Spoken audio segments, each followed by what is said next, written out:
Olá pessoal, tudo bem?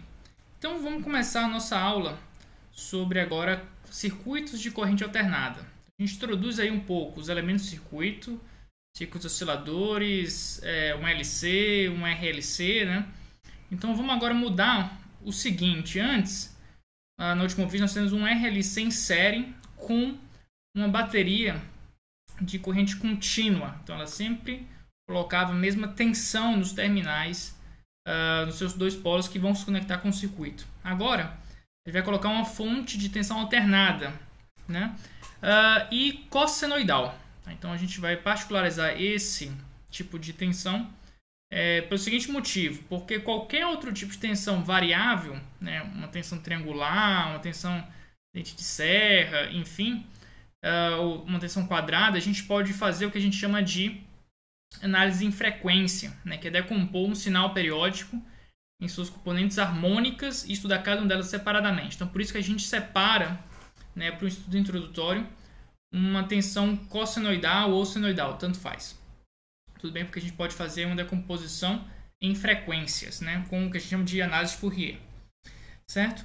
Mas, deixando isso um pouco de lado, vamos começar aí com a nossa humilde tensão senoidal, certo? Então, eu tenho aqui a minha fonte de tensão nesse lado do circuito e vai colocar entre esse polo aqui e esse polo uma tensão aqui V de T, que é um V0, que a gente chama de amplitude de pico, né? Uma tensão de pico V0, porque se você fizer o gráfico dessa tensão com o tempo, você vai ter uma função cosseno, né, cujo valor de pico, seja para cima ou seja para baixo, vale V0. Tudo bem? Então, se essa for a sua excitação no circuito com a frequência ωt, acontece que essa resposta do circuito à corrente I de t também será cossenoidal. Tudo bem? A gente pode demonstrar isso um pouco mais para frente. Você pode resolver isso com as equações diferenciais, né? E analogamente ao que a gente fez no último vídeo, certo? Você pode imaginar que eu tenho sistemas lineares, né? Um sistema linear ele vai ter uma resposta compatível com a excitação que eu fornecer. Então, se eu estou balançando ali um sistema com uma frequência angular ω, ele vai responder com essa mesma frequência angular ω. Tudo bem? O fato de ser um sistema linear. Mas eu tenho uma certa liberdade de respostas possíveis. E essa liberdade, basicamente, ela se traduz com uma determinada amplitude de resposta, que pode ser maior ou menor, a depender, por exemplo, do quão próximo estiver da ressonância, certo? Ou uma determinada resposta em fase, né? Eu posso estar um pouquinho adiantado ou atrasado em termos de fase. Ou seja, eu vou ter uma outra função cossenoidal, mas pode estar deslocada no tempo e ser mais ou menos intensa, certo? Então, de maneira geral, o que a gente vai trabalhar com o circuito de corrente alternada é em determinar essas amplitudes e essas fases das respostas do sistema, tudo bem? É importante falar também que a gente está olhando só isso porque a gente vai ter uma certa resposta transiente, mas que ela morre com o tempo. Tudo bem? A gente vai entrar em mais detalhes daqui para frente. Mas antes de ir nesses detalhes todos, né, e começar a discutir isso, eu queria só introduzir para vocês o conceito de corrente e tensão eficaz. É uma coisa que se fala bastante e que a gente precisa definir isso. Então, vamos imaginar, por exemplo, que a gente tem esse circuito, né, que passa girando aí ao redor dele uma corrente I de T, que tem um formato harmônico, né, um cosseno. Eu estou interessado na potência dissipada no resistor, certo? Então eu tenho aqui o P de T nessa potência. A gente vai usar o RI ao quadrado. Deixa eu melhorar um pouco a minha letra. Um RI ao quadrado de T, certo? Eu posso substituir esse I aqui. Meu I estava maiúsculo. Então vai ser um I0 ao quadrado cosseno ao quadrado de ωt mais φ, certo? Basicamente, o que isso quer dizer para a gente? Que quanto maior a corrente elétrica instantânea, maior vai ser a potência elétrica instantânea. Mas isso aí, se a gente colocar na tomada, está oscilando com 60 Hz. Ou seja, cada segundo, esse negócio está subindo e caindo, né? Como é o quadrado, o cossinal quadrado, 120 vezes. Certo? Porque quando eu pego o cossinal quadrado, ele duplica a frequência, né? Ou seja, tem 120 picos quando eu coloco na tomada por segundo. Então, e quando eu tenho, sei lá, uma lâmpada incandescente, que aumenta a temperatura e dissipa a potência, o tempo de resposta disso de aquecer ou esfriar é muito maior que isso. Então, na prática, o que importa não é tanto o valor instantâneo, mas o valor médio. Então, a gente pode pensar em uma média do tempo. Então, uma média temporal aqui. Eu teria, então, um P de T médio, que vou indicar com esse sinal, dado por R e ao quadrado e o valor médio de cosseno de ômega t mais φ.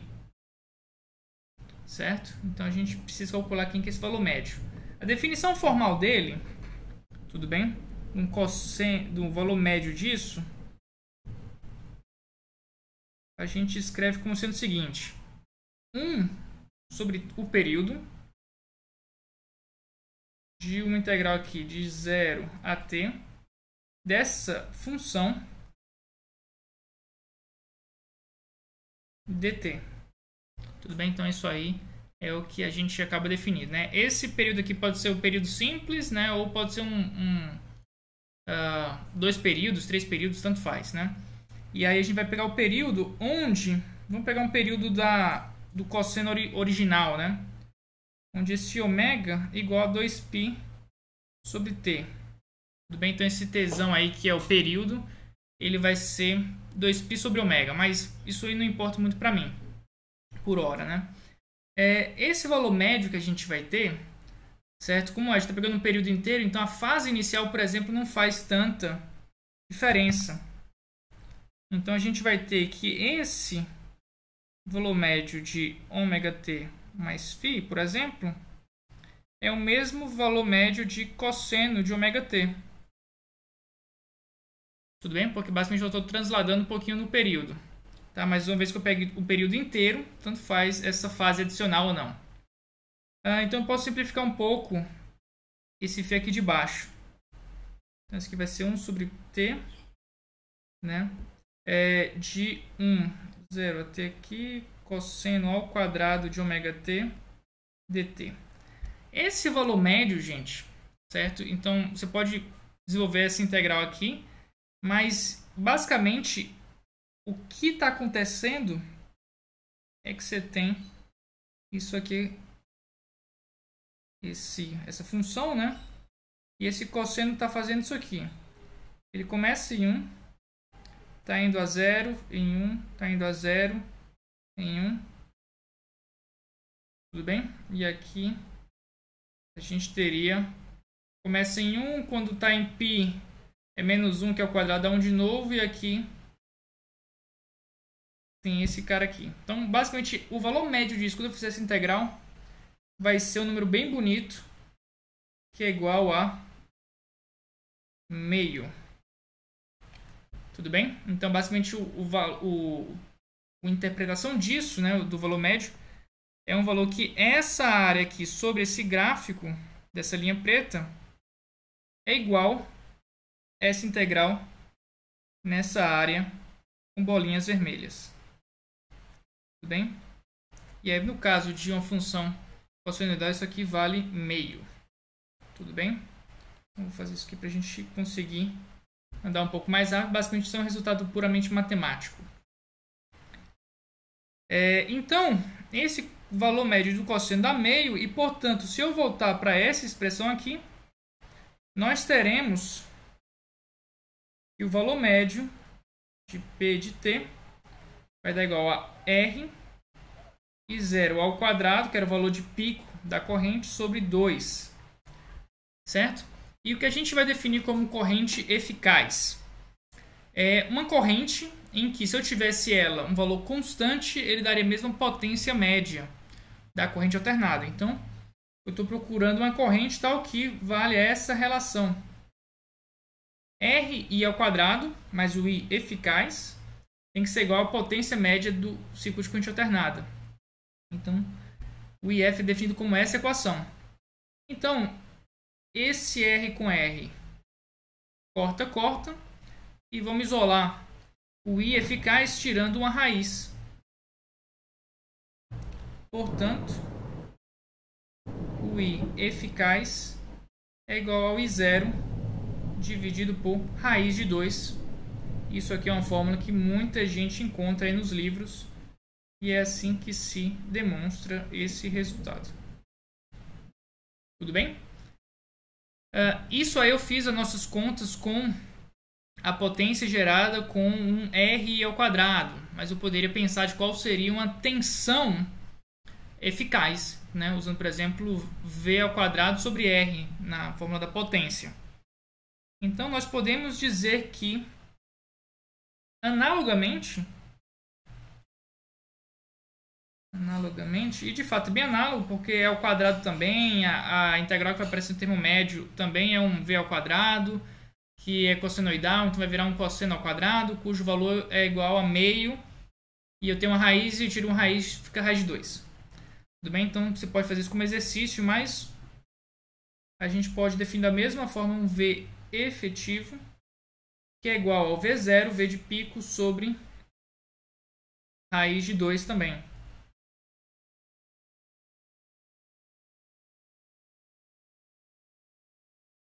Certo?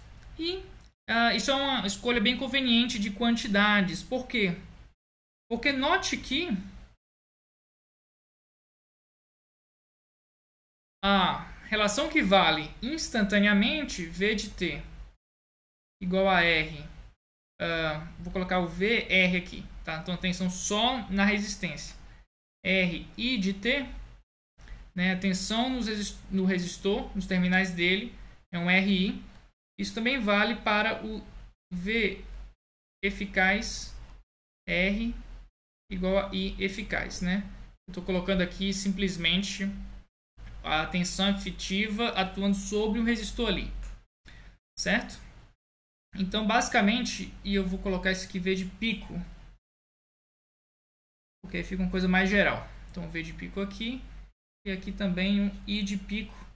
Você pode falar de uma tensão eficaz, de uma corrente eficaz em cada elemento desse circuito, seja no capacitor, indutor, resistor e por aí vai. Cujo valor basicamente é a tensão de pico dividido por raiz de 2.